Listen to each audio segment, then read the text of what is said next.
नमस्कार। औद्योगिक प्रशिक्षण संस्थानों के व्यवसाय इलेक्ट्रॉनिक मैकेनिक के विषय सैद्धांतिक की पाठचर्या में अंकित प्रसंग मॉड्यूलेशन एवं डिमॉड्यूलेशन पर आज आपको मैं प्रशिक्षण प्रदान करूंगा। चलिए आज के विषय सूची से स्टार्ट करते हैं।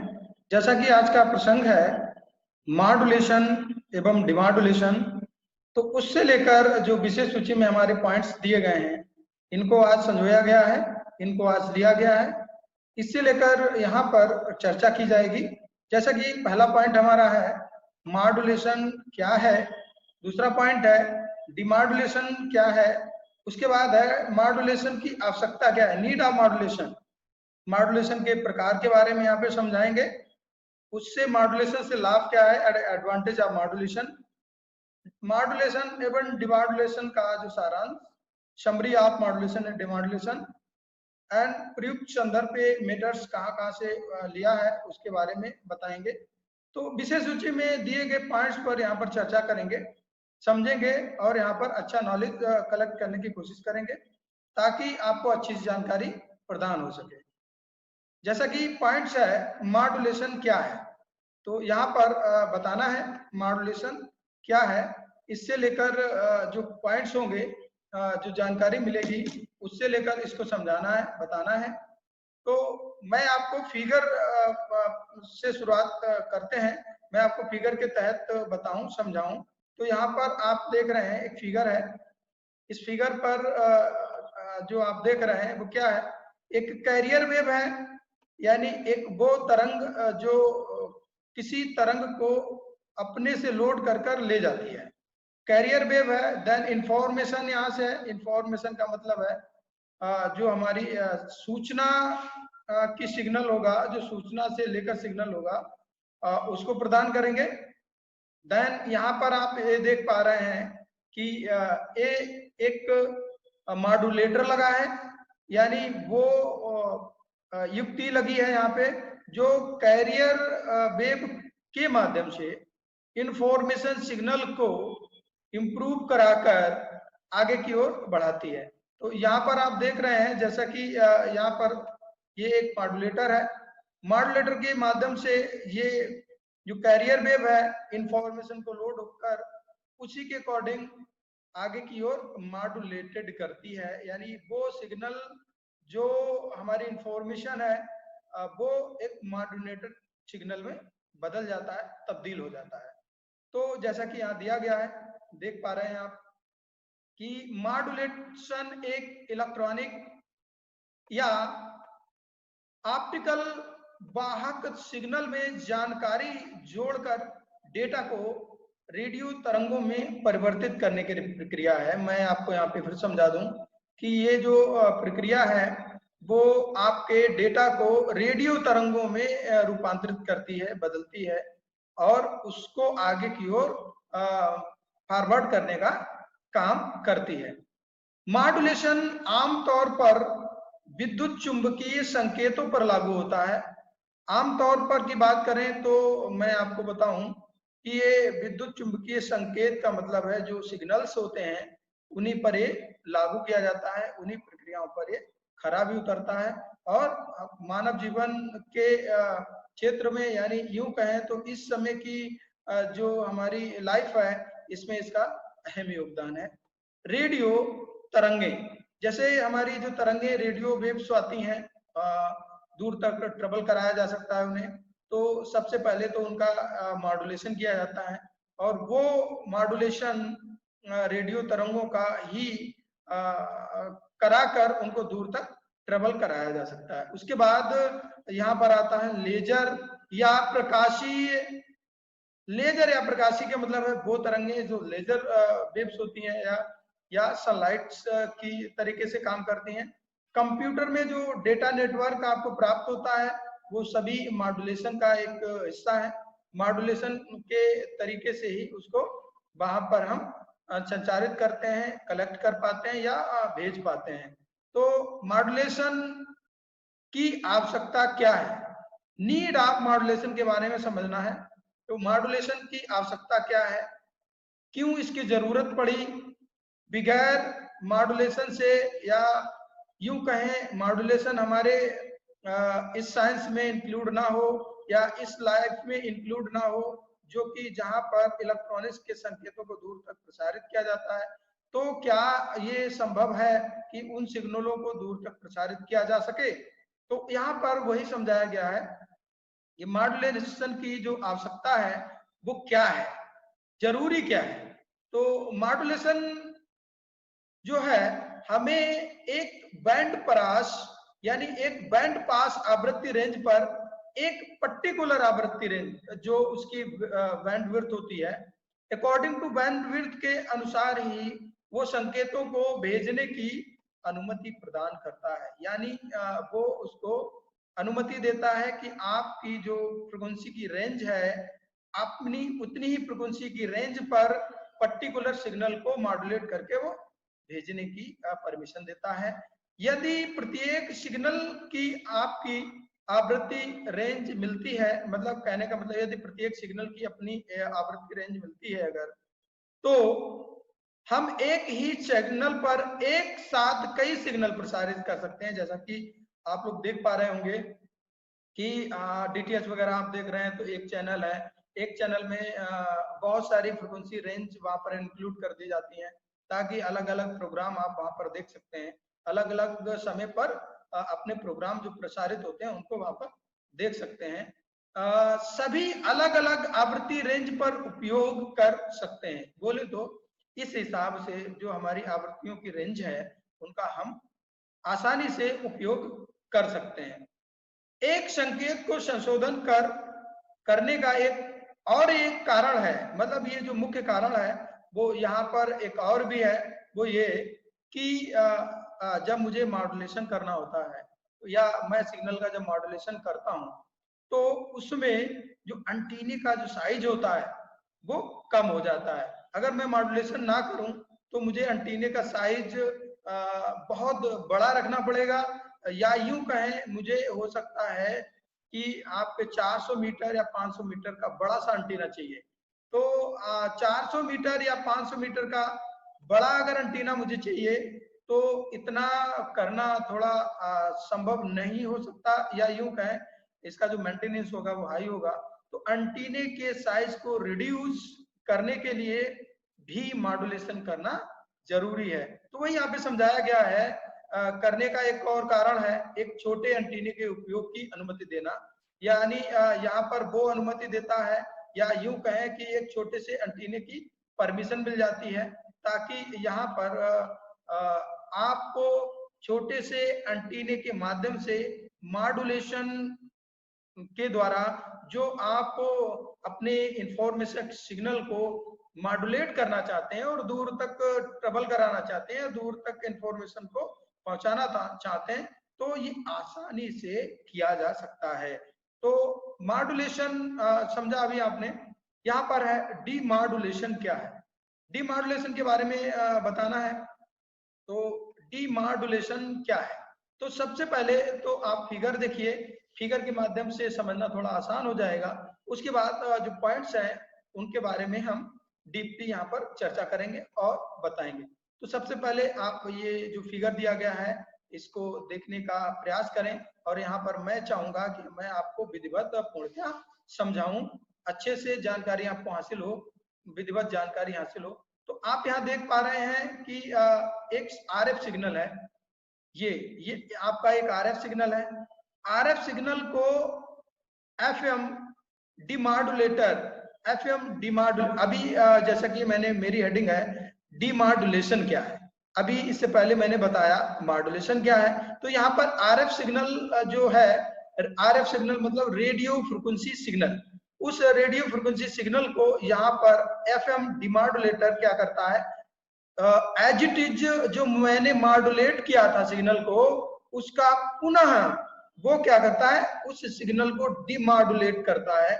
डिमॉड्यूलेट करने के बाद यहाँ पर सिग्नल यदि वीक हो जाता है तो उस सिग्नल की वीकनेस को दूर करने के लिए, अर्थात वीक होने का मतलब है कि उसकी पावर थोड़ी लो हो जाएगी, कम हो जाएगी, तो उस पावर को परिपूर्ण करने के लिए यहाँ पर एफएम डिमॉड्यूलेटर उसकी पावर को इम्प्रूव कराता है। इम्प्रूव कराने के बाद उस सिग्नल को यहाँ से वो निकाल लेता है। निकालने के बाद जो हमने सिग्नल मॉड्यूलेट कराया था, जो हमारी इंफॉर्मेशन सिग्नल था, उसको जब मॉड्यूलेट कराया था तो वो सिग्नल इस रूप में वहां मैंने मॉड्यूलेट कराया था, या इंफॉर्मेशन सिग्नल मेरा इस रूप में वहां पर था। और जब मैंने उसे डीमॉड्यूलेट किया तो पुनः मैंने इस सिग्नल को उसी रूप में प्राप्त कर लिया। तो यहाँ पर क्या दिया भी गया है, डीमॉड्यूलेट ऑडियो। डीमॉड्यूलेट ऑडियो, यहाँ पर जो इंफॉर्मेशन, जो वॉइस वहां पर मैंने मॉड्यूलेट की थी, उसी वॉइस को यहाँ पर डीमॉड्यूलेट करके मैंने उस सिग्नल को अलग निकाल लिया है। तो ये जो प्रक्रिया है, यानी मॉड्यूलेट करने के बाद दूरस्थ क्षेत्र तक ट्रेवल करने पर सिग्नल जो दूरस्थ तक जाता है, उसको वहां रिसीव करने के बाद जो प्रक्रिया बनती है, वो आपकी प्रक्रिया बनती है डीमॉड्यूलेटर द्वारा उस सिग्नल को डीमॉड्यूलेट करना, यानी पुनः उसी इंफॉर्मेशन को वापस लेना जो इंफॉर्मेशन सिग्नल के थ्रू मॉड्यूलेट की गई थी। तो ये पूरा जो प्रक्रिया है, इसी को हम डीमॉड्यूलेशन कहते हैं। मैं पॉइंटों के नजरिए से यहाँ पर समझाना चाह रहा हूँ, थोड़ा आप गहनता से विचार करें और अच्छे से यहाँ पे समझें। यहाँ पे है डीमॉड्यूलेशन, एक वाहक तरंगों से मूल सूचना संकेत तरंग निकालने की क्या है, प्रक्रिया है। जैसा कि अभी हमने बताया, वाहक तरंग और क्या है, मूल तरंग संकेत, जो तरंग होगी हमारी, जो इंफॉर्मेशन होगी, उसको क्या है, वापस निकालने की ये प्रक्रिया है, एक प्रोसेस है। डिमॉड्यूलेटर एक इलेक्ट्रॉनिक, डिमॉड्यूलेटर होता है एक इलेक्ट्रॉनिक सर्किट है जिसका उपयोग सूचना वाहक कैरियर तरंग से सूचना को आपको क्या करना है, पुनः प्राप्त करने के लिए प्रयोग किया जाता है। मैंने जैसे कि फिगर के माध्यम से पहले ही समझाया कि मॉड्यूलेशन जब हम करते हैं तो इंफॉर्मेशन को हम कैरियर के माध्यम से दूर तक ट्रेवल कराते हैं, और उसी माध्यम का यहाँ पर प्रयोग करते हुए सूचना वाहक कैरियर तरंग से पुनः पुनः क्या है ना, कि जो इंफॉर्मेशन मेरी है उसको पुनः एज इट इज वही सूचना को प्राप्त करने की जो प्रक्रिया है, जो सर्किट है, वो हमारा इलेक्ट्रॉनिक सर्किट डीमॉड्यूलेटर कहलाता है। और जो ये प्रक्रिया कहलाती है उसके द्वारा ये डीमॉड्यूलेशन कहलाती है।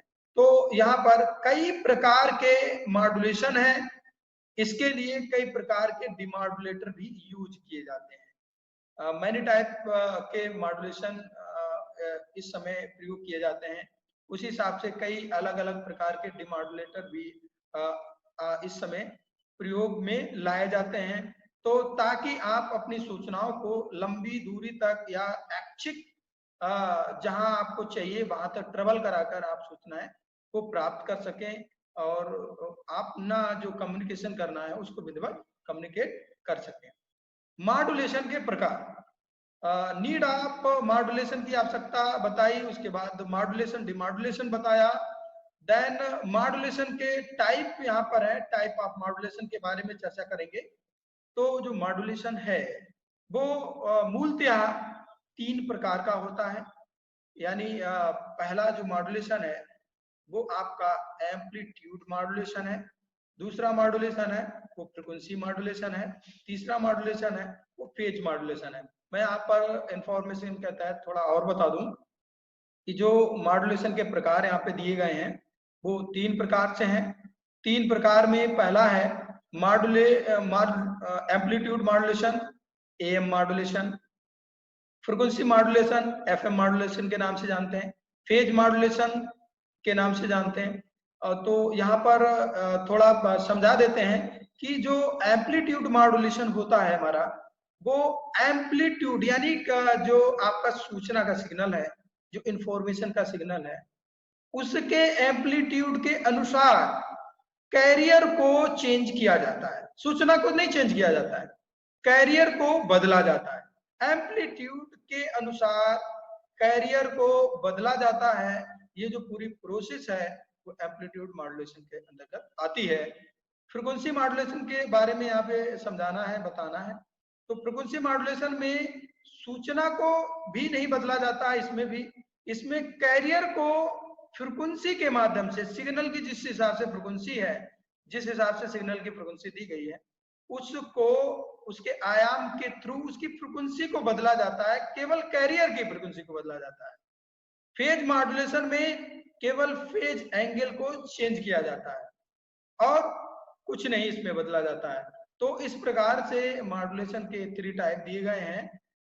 टाइप ऑफ मॉड्यूलेशन थोड़ा मैं यहाँ पर और डीपली बताना चाहूंगा कि और भी बहुत सारे टाइप हैं। थोड़ा डिस्क्रिप्शंस दिया गया है यहाँ पे, थोड़ा अच्छा वर्णन दिया गया है ताकि मैं आपको विधिवत और ज्यादा समझा सकूं।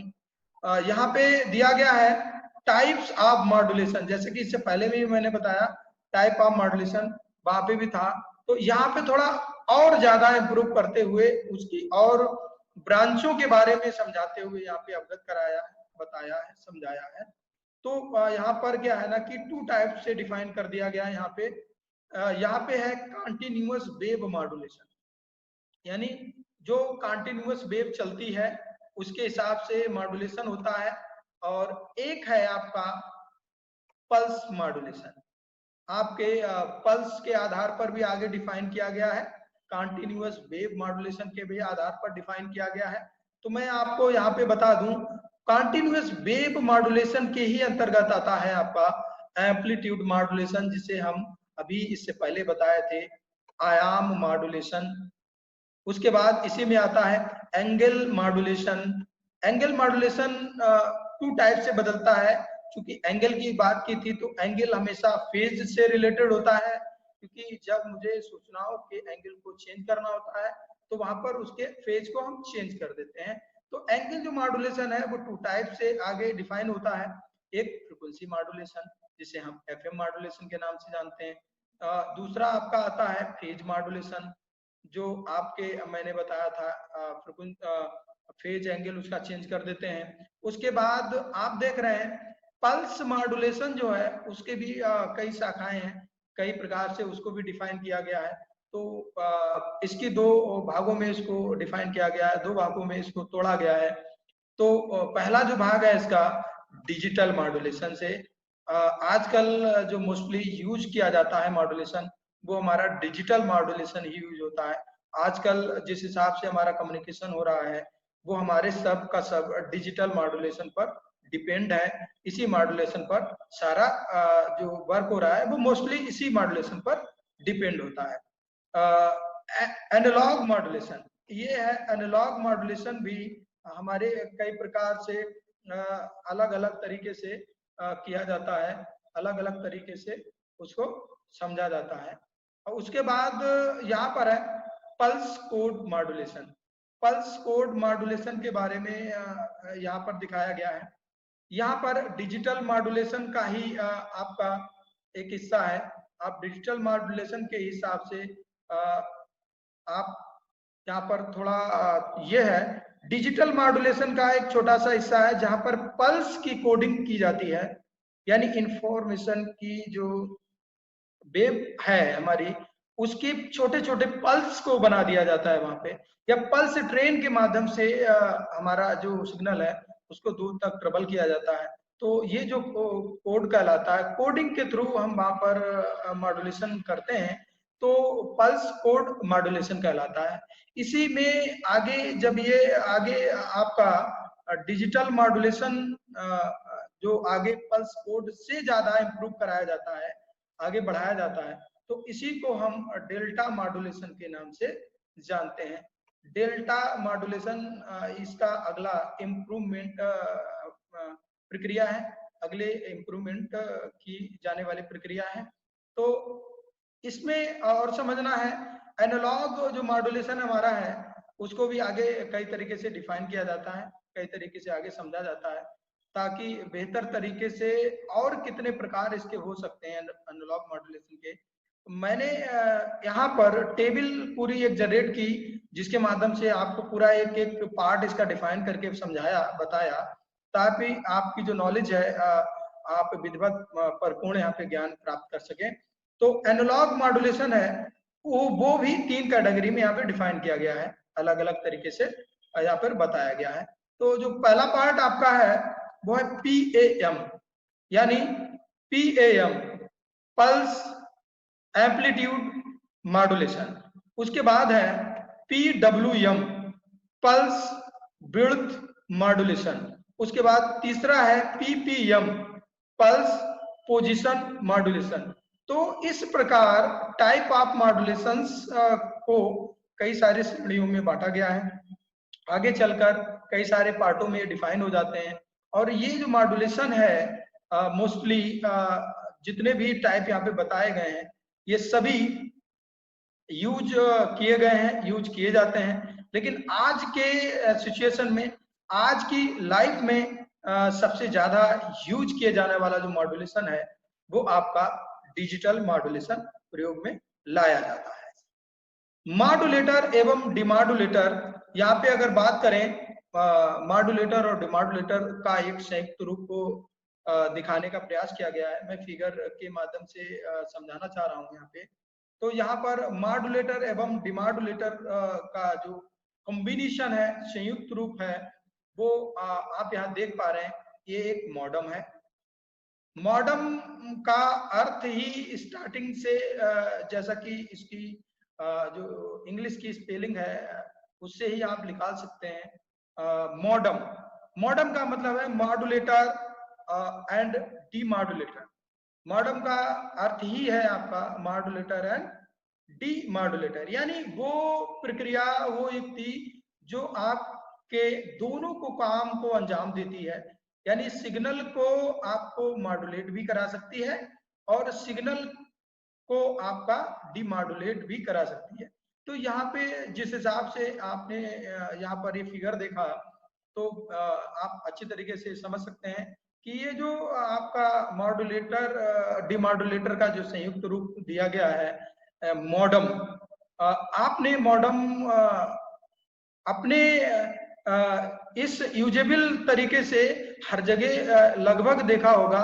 या इफ अगर आपने नहीं देखा है तो मैं आपको इंफॉर्मेशन के तहत बता दूं कि बैंक वगैरह में यदि आप जाते हैं तो डाटा नेटवर्क के पास में मॉडम रखा होता है, ताकि मॉडम के जरिए से उनके जो कंप्यूटर्स होते हैं उनके तक सिग्नल मॉडम के जरिए वहां पर लिया जाता है।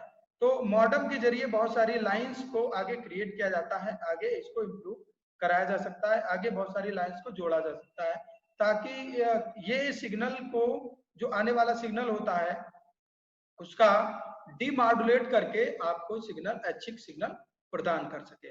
तो मैं आपको यहाँ पर ये बात बताऊं कि मॉड्यूलेटर जो है, यहाँ पर मॉडम है, वो संयुक्त रूप दोनों का है। जब ये संयुक्त रूप आपका काम करता है तो मैं आपको बताऊं, इसमें कभी कभी ये जरूरी नहीं कि यहाँ पर किसी एंटीने से कनेक्ट किया जाए।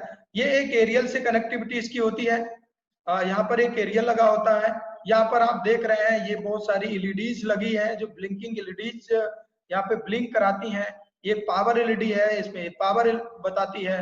और बहुत सारी नेटवर्क के थ्रू आप यहाँ पर देख रहे हैं, ये RJ45 के फीमेल कंटेंट यहाँ पर दिए गए हैं।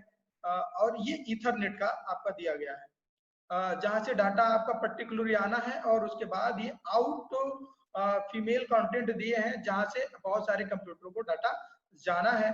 तो इस हिसाब से यहाँ पर आप देख रहे हैं, ये आपका पावर का यहाँ पर पॉइंट्स दिया गया है। ये यहाँ पर ईथरनेट आप लगाएंगे जहां से आपको डाटा रिसीव करना है। उसके बाद बहुत सारे आप सिस्टम को डाटा भेजना चाहते हैं या कम्युनिकेट कराना चाहते हैं, तो उनकी जो पिंस है RJ45 को यहाँ पर 1, 2, 3 एंड 4 पोर्ट में आराम से लगा सकते हैं। और इस हिसाब से यहाँ पर 4 पोर्ट का यहाँ पर डीमॉड्यूलेटर, आप मॉड्यूलेटर और डीमॉड्यूलेटर का संयुक्त रूप यानी मॉडम दिखाया गया है, समझाया गया है, ताकि आप ये जान सकें कि एक डीमॉड्यूलेटर या मॉड्यूलेटर का काम क्या है, ये कैसे काम करते हैं, या संयुक्त रूप से किस हिसाब से ये अपना बखूबी काम कर सकते हैं। मॉड्यूलेशन से लाभ, मॉड्यूलेशन से लाभ यानी एडवांटेज ऑफ मॉड्यूलेशन। तो मैं आपको यहाँ पर अवगत कराऊं कि मॉड्यूलेशन या डिमॉड्यूलेशन का जो इम्पोर्टेंस है, एडवांटेज है, उसको यहाँ पर मैं आपको बता रहा हूँ। एक तो पहले ये है कि ये एंटीने का आकार कम हो जाता है, जैसा कि स्टार्टिंग में बताया कि यदि हम मुझे मॉड्यूलेशन करना है, मॉड्यूलेशन के लाभ मैं यहाँ पे बता रहा हूँ आपको। यदि मुझे मॉड्यूलेशन नहीं करना है तो क्या प्रक्रिया होगी, तो मुझे दूर तक अगर सिग्नल ट्रेवल कराना है तो मुझे एंटीने का साइज ज्यादा बड़ा करना पड़ेगा, क्योंकि मॉड्यूलेशन यदि हम करते हैं तो एंटीने का साइज जो है रिड्यूस हो जाता है, कम हो जाता है। तो सबसे पहला तो लाभ ये है कि एंटीने का आकार जो होता है कम हो जाता है, कोई सिग्नल मिक्सिंग नहीं होती है। यहाँ पे दूसरा पॉइंट मैंने लिया है, कोई सिग्नल मिक्सिंग, यानी दूसरा जो सिग्नल है इसमें इंक्लूड नहीं हो सकता है, मिक्स नहीं हो सकता है, जुड़ नहीं सकता है, और आसानी से जो पर्टिकुलर हमारी इंफॉर्मेशन है वो दूर तक आराम से हम भेज सकते हैं यदि हम मॉड्यूलेशन करते हैं।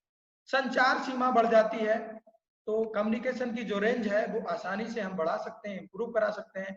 कहने का मतलब दूर तक हम आसानी से ट्रेवल करा सकते हैं सिग्नल को, ताकि इंफॉर्मेशन जो मुझे दूर तक कन्वे करनी है वो आसानी से वहां पहुंच जाए। सिग्नलों की मल्टीप्लेक्सिंग हो जाती है, ये भी मैंने अभी बताया था कि आसानी से बहुत सारे सिग्नल एक ही रेंज पर मैं आराम से मल्टीप्लाई कर देता हूं, और उसके बाद जहां पर मुझे सिग्नल रिसीव करने होते हैं वहां पर डीमल्टीप्लेक्सिंग प्रक्रिया अपनाकर उन सिग्नलों को अलग अलग आसानी से निकाला जा सकता है। उसके बाद आपका यहाँ पर है बैंड विड्थ में एडजस्टमेंट की अनुमति। यहाँ पर एक ये भी है कि बैंड विड्थ में एडजस्टमेंट भी हम कर सकते हैं, जो हमारी बैंड विड्थ है उसको इम्प्रूव यानी ज्यादा या कम आसानी से किया जा सकता है, ये भी इसका एक लाभ है। उसके बाद है रिस्पॉन्स गुणवत्ता में सुधार। जो इसकी गुणवत्ता होती है उसके रिस्पॉन्स में बहुत अच्छा सुधार हो जाता है, ताकि मैं मॉड्यूलेशन करता हूं तो ऐसा उसमें पॉसिबिलिटी ज्यादा नजर आती है। मॉड्यूलेशन एवं डिमॉड्यूलेशन का सारांश, यानी समरी ऑफ मॉड्यूलेशन एवं डिमॉड्यूलेशन। तो इससे लेकर यहाँ पर समझना है मॉड्यूलेशन एवं डिमॉड्यूलेशन का सारांश।